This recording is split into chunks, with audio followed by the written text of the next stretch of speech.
Hello, everyone. This is Mike Brown. T.M. Brown's my author name, and many of y'all have been to, my Facebook page, and I appreciate that. And I hope some of you will be tuning in here in a little bit. I'm going on a couple of minutes early to give everybody an opportunity to come on board and listen in. The background of what I'm attempting to do for the next 4 nights is maybe kind of relive my childhood past, where I used to be scared to death on Saturday afternoons watching the mid-afternoon horror mystery kind of theater, and watching the movies, the old black and whites with Boris Karloff and Lon Chaney as the werewolf, and Bela Lugosi, as Dracula, and Vincent Price with all of his gore, and all of the movies that that we can remember from our childhood, which we don't see as much as we used to. But I also remember some of the corny characters that used to host these horror movie times on television. And there were some of these names might mean something to some of you and maybe not to everyone, especially those that are the younger ones. But there was Baron von Kripp and his ghoulish show, The Cool Ghoul. There was Count Gore Duval. He was around for the longest time, from the 60s, 70s, 80s. He hosted a weekly show. Count Scary, Dr. Kripp, and Dr. Mad Blood, of course. And then more recently, some of you, my sons, and would remember this, the Kripp Keeper. And that corny character that was more cartoon than reality, who hosted the scary movies that showed up into the 80s and into the early 90s. But I also can remember, and I certainly can't fill these shoes, but there was Vampira in the 50s and 60s. She's the one that broke the mold that shaped the famous character Elvira, Mistress of the Dark. And the voluptuous Elvira captured all of the young minds well into the 70s and 80s, and she became a cult figure. But with that all being said, we are approaching Halloween 2020, as if we already haven't had enough scary stories filling our lives every day with all of the pandemic that we're facing and the consequences and how scary it seems to be and how people are playing it up. I thought it would be appropriate to share and get our minds kind of off of the daily stuff that we're being forced to devour, and take a look at 4 classic American Halloween tales. And there are many to choose from, but these I had selected. I've looked at for quite some time, and I think that they fit perfectly into the time frame to which I hope to do tonight, and each night going tomorrow, Thursday, and then finishing up on Friday. Tonight, I'm going to be sharing the classic tale by Nathaniel Hawthorne that was entitled Graves and Goblins. Now, realize that this was written and released in 1876 by Nathaniel Hawthorne in his Dolliver Romance and Other Places series that came out. And this was at a time in American lore where people did think about death, and think that many of the country folk believed in ghosts and goblins and the afterlife and what that would all be for them. So Nathaniel Hawthorne, I chose to kick it off tonight. Tomorrow night, I'm going to give there's a Mark Twain story called The Ghost Story, which I think will surprise many folks to realize that Mark Twain actually did, what would be a horror story. A ghost story. And then there's one that was my favorite back when I was younger, a young boy, and it was called The Black Cat. The Black Cat was written by Edgar Allan Poe. He is the master of the macabre. And The Black Cat is one of those stories that will make you want to take better care of your cat. And we'll be sharing that on Thursday. And then Friday night, I'm going to do a reading from the Sleepy Hollow classic by Washington Irving. But I've done it adapted because obviously we're not going to spend an hour and a half or 2 hours to do this. I'm going to do one that's a little closer to kind of how Walt Disney did the version of Sleepy Hollow and condense it a little bit so that it'll be a reading that'll be about 30 minutes long. But I think it still gets the wonderful story of Ichabod Crane out Friday night.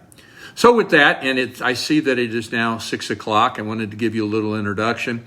I'm going to do my best to be Nathaniel Hawthorne for you and present this story. And I would tell you that all of these stories also are children friendly. There's nothing that gets that gory in any of these. They were meant for families to share and just to see the children's wide eyes and their little scared looks. So this is the Graves and Goblins by Nathaniel Hawthorne. In life, I was a high-souled youth, meditative, yet seldom sad, full of chaste fancies and stainless from all grosser sin. And now in death I bring no loathsome smell of the grave, nor ghostly terrors, but gentle and soothing and sweetly pensive influences. Perhaps, just fluttering for the skies, my visit may hallow the wellsprings of thy thought and make thee heavenly here on earth. Now, talk we of graves and goblins? Fit themes start not, gentle reader, fit for a ghost like me?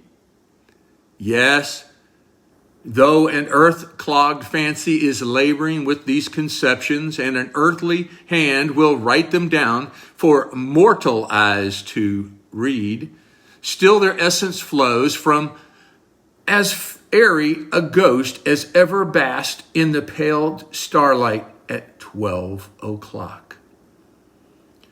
Judge them not by the gross and heavy form in which they now appear.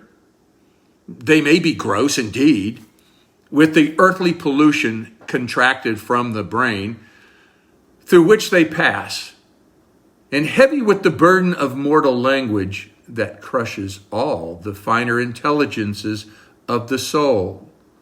This is no fault of mine, but should aught of ethereal spirit be perceptible, yet scarcely so, glimmering along the dull train of words, should a faint perfume breathe from the mass of clay, then, gentle reader, thank the ghost, who thus embodies himself for your sake. Will you believe me if I say that all true and noble thoughts and elevated imaginations are but partly the offspring of the intellect which seems to produce them? Sprites that were poets once and are now all poetry hover round the dreaming bard and become his inspiration. Buried statesmen lend their wisdom, gathered on earth and mellowed in the grave, to the historian. And when the preacher rises nearest to the level of his mighty subject, it is because the prophets of old days have communed with him.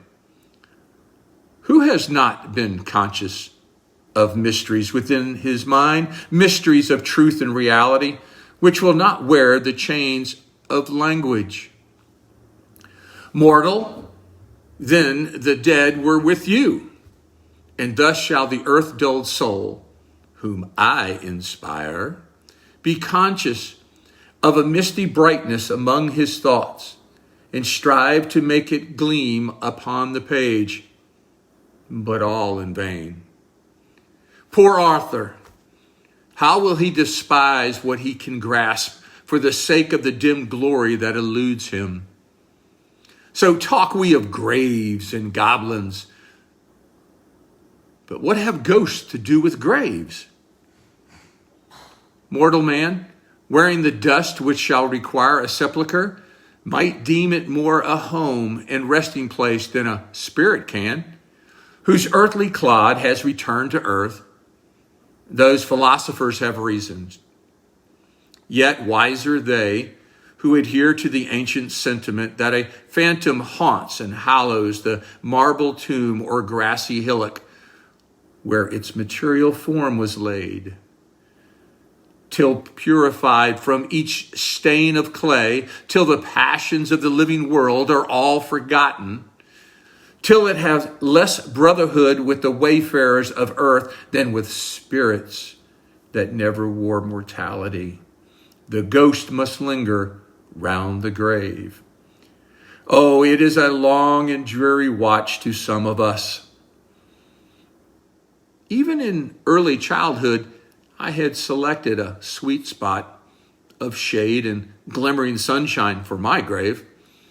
It was no burial ground, but a secluded nook of virgin earth where I used to sit whole summer afternoons, dreaming about life and death. My fancy ripened prematurely and taught me secrets which I could not otherwise have known.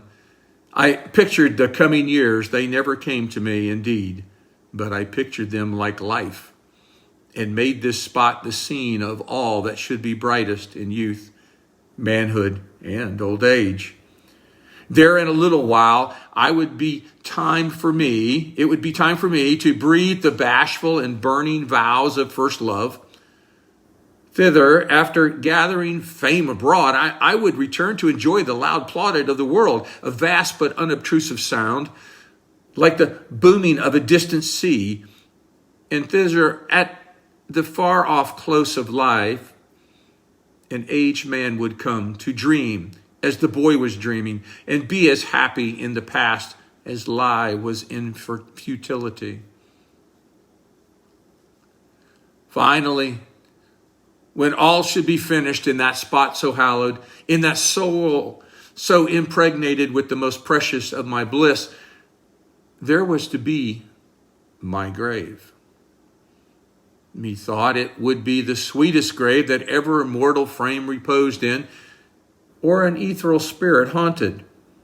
There too, in future times, drawn thither by the spell which I had breathed around the place, boyhood would sport and dream, and youth would love, and manhood would enjoy, and age would dream again, and my ghost would watch, but never frighten them.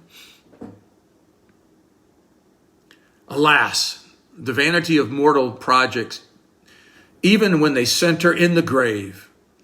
I died in my first youth, before I had been a lover, at a distance also from the grave which fancy had dug for me, and they buried me in the thronged cemetery of a town, where my marble slab stands unnoticed amid 100 others, and there are coffins on each side of mine. Alas, poor ghost, will the reader say, yet I am a happy ghost enough, and disposed to be contented with my grave, if the sexton will but let it be my own, and bring no other dead man to dispute my title. Earth has left few stains upon me, and it will be but a short time that I need haunt the place. Alas, poor ghost, will the reader say, yet I am a happy ghost enough, and disposed to be contented with my grave. It is good to die in early youth. Had I lived out 80 years and 10, or half of them, my spirit would have been so earth encrusted that centuries might not have purified it for a better home than the dark precincts of the grave. Meantime, there is good choice of company amongst us. From twilight till near sunrise, we are gliding to and fro, some in the graveyard, other miles away. And would we speak with any friend, we do but knock against his tombstone and pronounce the name engraved on it. In an instant, there the shadow stands. Some are ghosts of considerable antiquity. There is an old man hereabout. He never had a tombstone, and is often puzzled to distinguish his own grave. But hereabouts he haunts, and long is doomed to haunt.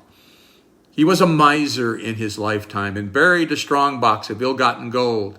almost fresh from the mint in the coinage of William and Mary.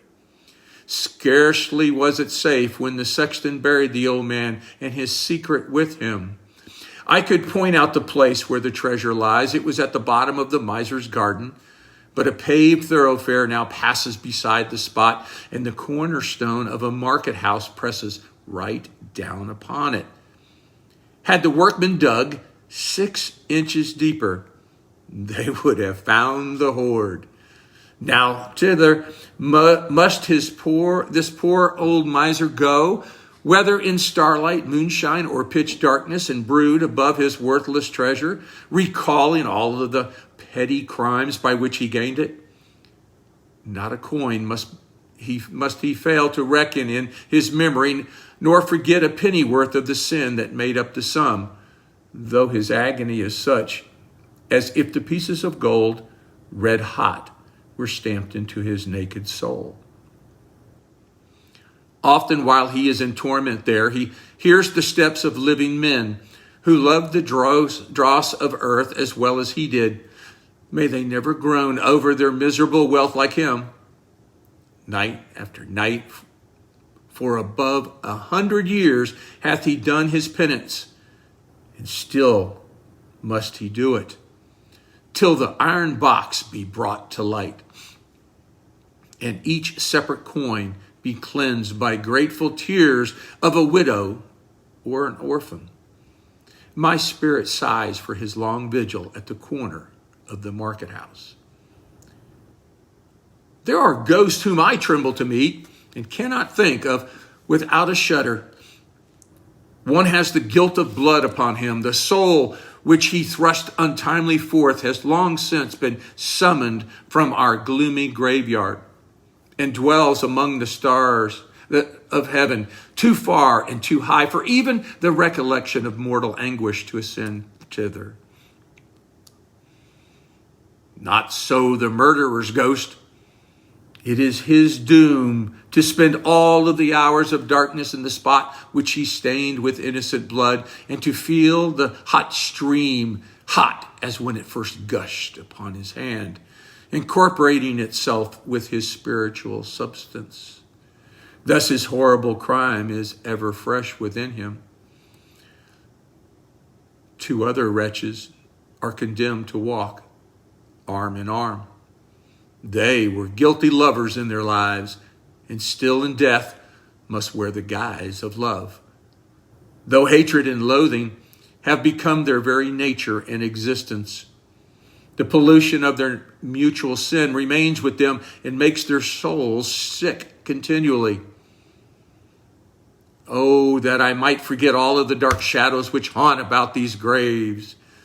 This passing thought of them has left a stain and will weigh me down among dust and sorrow, beyond the time that my own transgressions would have kept me here. There is one shade among us whose high nature it is good to meditate upon. He lived a patriot and is a patriot still. Posterity has forgotten him. The simple slab of red freestone that bore his name was broken long ago and is now covered by the gradual accumulation of the soil. A tuft of thistles is his only monument. This upright spirit came to his grave after a lengthened life with so little stain of earth that he might almost immediately have trodden the pathway of the sky. But his strong love of country chained him down to share its vicissitudes of weal and woe. With such deep yearning in his soul, he was unfit for heaven. The noblest virtue has the effect of sin and keeps his pure and lofty spirit in a penance, which may not terminate till America be again a wilderness. Not that there is no joy for the dead patriot. Can he fail to experience it while he contemplates the mighty and increasing power of the land which he protected in its infancy? No, there is much to gladden him, but sometimes I dread to meet him as he returns from the bedchambers of rulers and politicians after diving into their secret motives and searching out their aims, He looks round him with a stern and awful sadness and vanishes into his neglected grave. Let nothing sordid or selfish defile your deeds or thoughts, ye great men of the day, lest ye grieve the noble dead. Few ghosts take such an endearing interest as this, even in their own private affairs. It made me rather sad at first to find how soon the flame of love expires amid the chill damps of the tomb. So much the sooner, the more fiercely it may have burned. Forget your dead mistress, youth. She has already forgotten you. Maiden, cease to weep for your buried lover. He will know nothing of your tears, nor value them if he did. Yet, it were blasphemy to say that true love is other than immortal. It is an earthly passion of which I speak, mingled with little that is spiritual, and must therefore perish with the perishing clay. When souls have loved, there is no falsehood or forgetfulness. Maternal affection, too, is strong as adamant. There are mothers here among us who might have been in heaven 50 years ago if they could forbear to cherish earthly joy and sorrow reflected from the bosoms of their children. Husbands and wives have a comfortable gift of oblivion, especially when secure of the faith of their living halves. Jealousy, it is true, will play the devil with a ghost, driving him to the bedside of secondary wedlock, there to scowl unseen and gibber inaudible remonstrances. Dead wives, however jealous in their lifetime, seldom feel this posthumous torment so acutely. Many things that appear most important while we walk the busy street lose all their interest the moment we are borne into the quiet graveyard which borders it. For my own part, my spirit had not become so mixed up with earthly existence as to be now held in an unnatural combination or tortured much with retrospective cares. I still love my parents and a younger sister who remain among the living and often grieve me by their patient sorrow for the dead. Each separate tear of theirs is an added weight upon my soul and lengthens my stay among the graves. As to other matters, it exceedingly rejoices me that my summons came before I had time to write a projected poem, which was highly imaginative in conception and could not have failed to give me a triumphant rank in the choir of our native bards. Nothing is so much to be deprecated as posthumous renown. It keeps the immortal spirit from the proper bliss of his celestial state and causes him to feed upon the impure breath of mortal man. It sometimes he forgets that there are starry realms above him. Few poets, infatuated that they are, soar upward while the least whisper of their name is heard on earth. On Sabbath evenings, my sisters sit by the fireside between our father and mother and repeat some hymns of mine, which they have often heard from my own lips ere the tremulous voice left them forever. Little do they think, those dear ones, that the dead stands listening in the glimmer of the firelight and is almost gifted with a visible shape by the fond intensity of their remembrance. Now shall the reader know a grief of the poor ghost that speaks to him, a grief but not a helpless one. Since I have dwelt among the graves, they bore the corpse of a young maiden hither and laid her in the old ancestral vault, which is hollowed in the side of a grassy bank. It has a door of stone with rusty iron hinges, and above it a rude sculpture of the family arms and inscriptions of all their names who have been buried there, including sire and son, mother and daughter of an ancient colonial race. All of her lineage had gone before, and when the young maiden followed, the portal was closed forever. The night after her burial, when the other ghosts were fitting about their graves. Forth came the pale virgin's shadow with the rest, but knew not whither to go, nor whom to haunt. So lonesome had she been on earth. She stood by the ancient sepulchre, looking upward to the bright stars, as if she would even then begin her flight. Her sadness made me sad. That night and the next, I stood near her in the moonshine, but dared not speak, because she seemed purer than all of the ghosts, and fitter to converse with angels than with men. But the third bright eve, still gazing upward to the glory of the heavens, she sighed and said, "When will my mother come for me?" Her low, sweet voice emboldened me to speak, and she was kind and gentle, though so pure, and answered me again. From that time, always at the ghostly hour, I sought the old tomb of her fathers, and either found her standing by the door or knocked, and she appeared. Blessed creature that she was, her chaste spirit hallowed mine, and imparted such a celestial buoyancy that I longed to grasp her hand and fly upward, aloft, aloft. I thought, too, that she only lingered here till my earthlier soul should be purified for heaven. One night, when the stars threw down the light that shadows love, I stole forth to the accustomed spot and knocked with my airy fingers at her door. She answered not. Again I knocked and breathed her name. Where was she? At once the truth fell on my miserable spirit and crushed it to the earth. Among dead men's bones and moldering dust, groaning in cold and desolate agony, her penance was over. She had taken her trackless flight, and I had found a home in the purest radiance of the upper stars, leaving me to knock at the stone portal of the darksome sepulchre. But I know that angels hurried her away, and surely she would have whispered ere she fled, "She is gone." How could the grave imprison that unspotted one?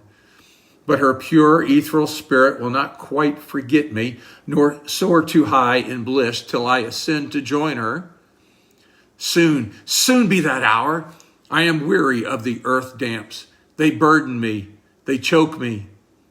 Already I can float in the moonshine. The faint starlight will almost bear up my footsteps. The perfume of flowers, which grosser spirits love, is now too earthly a luxury for me.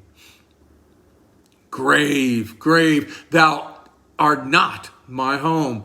I must flit a little longer in thy night gloom and then be gone, far from the dust of the living and the dead, far from the corruption that is around me, but no more within.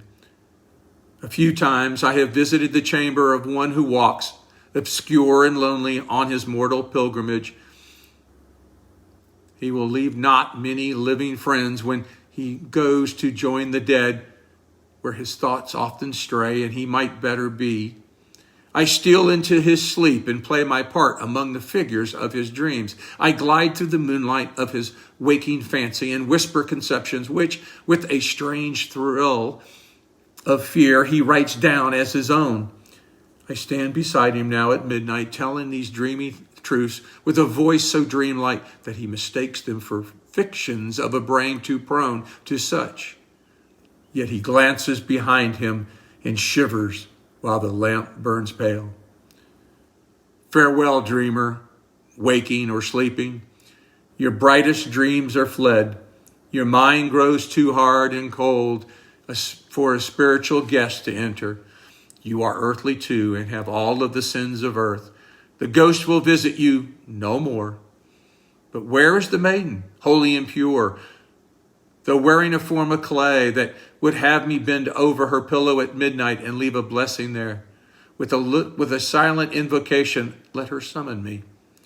Shrink not, maiden, when I come. In life I was a high-souled youth, meditative yet seldom sad, full of chaste fancies and stainless from all grosser sin. And now in death I bring no loathsome smell of the grave, nor ghostly terrors, but gentle and soothing and sweetly pensive influences. Perhaps just fluttering for the skies, my visit may hallow the well springs of thy thought and make thee heavenly here on earth. Then shall pure dreams and holy meditations bless thy life, nor thy sainted spirit linger round the grave, but seek the upper stars and meet me there. That ends Nathaniel Hawthorne's The Goblins and the Graves. The poetry inside of these words are amazing, and obviously not as scary as one might think, although a retelling of the story, a replaying, might be quite interesting. But it's something to ponder, something to share. Tomorrow night, we'll share Mark Twain's A Ghost Story, which in itself has the humor of Mark Twain dealing with a ghost that invades his hotel room. So until tomorrow night, may you have a sleep well, and may the ghost leave you alone in your thoughts for peaceful dreams. God bless.